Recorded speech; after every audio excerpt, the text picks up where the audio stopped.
ആ പ്രദീപ് അല്ലേ? അതെ. ഭാര്യയുടെ പേര് മഞ്ജു. ആക്കെ ഇവർക്കൊക്കെ അറിയണ കാര്യം തന്നെയാണല്ലോ. അതല്ല, എനിക്ക് റെക്കോർഡിക്കൽ ആയിട്ടുള്ള കാര്യങ്ങളാണ് ഞാൻ നിങ്ങളോട് സംസാരിക്കുന്നത്. പറഞ്ഞോളെ. ഓക്കെ, ഞാൻ ഇപ്പൊ വന്നു തന്നാല് നിങ്ങളെ വൈഫ് ഇവര് 3 പേരും കൂടി ലോൺ ചെയ്തിട്ടുണ്ട്.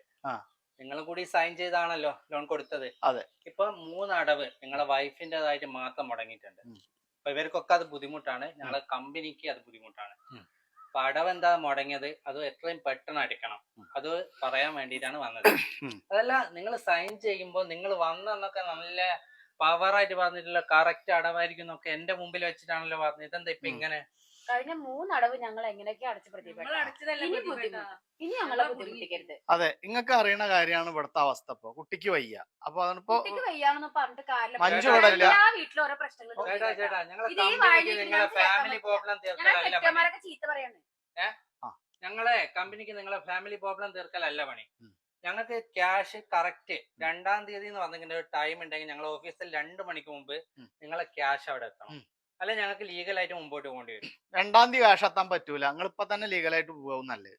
ചേട്ടാ, പേഴ്സണൽ ഇഷ്ടം കൊണ്ട് പറയല്ല. പേഴ്സണലായിട്ട് ഇഷ്ടം വേണ്ട. പേഴ്സണലായിട്ട് ഇഷ്ടം വേണ്ട. അഹങ്കാരല്ല, അഹങ്കാരല്ല. നിങ്ങൾ പറയണ അങ്ങോട്ട് കേക്ക്, പറയണ അങ്ങോട്ട് കേക്ക്, അങ്ങോട്ട് കേക്ക്. 3 അടവല്ലേ തെറ്റിയിട്ടുള്ളൂ. ആ 3 അടവല്ലേ തെറ്റിയിട്ടുള്ളൂ. ഇവിടുത്തെ അവസ്ഥ നിങ്ങൾക്ക് അറിയണല്ലേ? അല്ലല്ല, അവസ്ഥ നിങ്ങൾക്ക് അറിയണതാണ്. അത് പറഞ്ഞിട്ടുണ്ട്.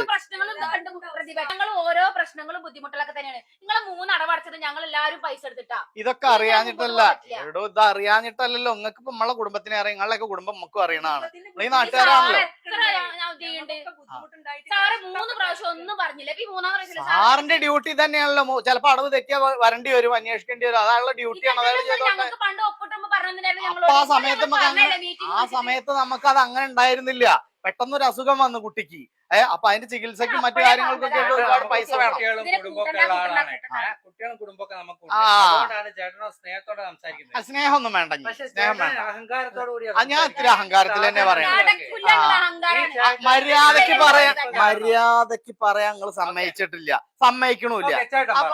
ചേട്ടൻ പറഞ്ഞ ഞാൻ പറയാം. 3 അടവ് തെറ്റിയിട്ടുണ്ട്. ഈ 3 അടവിന് ഒരു അടവിന്റെ ഒരു 1.5 മാസത്തെ സമയം കൂടി നിങ്ങൾ തരണം. ആ സമയം ആകുമ്പോഴത്തേനും അതിന്റെ ഉള്ളിൽ അതാ പറഞ്ഞേ, അതിന്റെ ഉള്ളിൽ ഈ പൈസ അടയ്ക്കാം. ഒന്നും ആയിക്കോട്ടെ, എന്നെ കൊണ്ട് ഒന്നും കൂട്ടിയാ പറ്റില്ല. ഞാനും പഠിക്കുവാണ് ആളെന്നെ. ഒറ്റ മിനിറ്റ് പോലീസും പട്ടാളൊന്നും പറഞ്ഞു പേടിപ്പിക്കണ്ട. ടൈം പറഞ്ഞില്ല. ഞങ്ങളെ കമ്പനി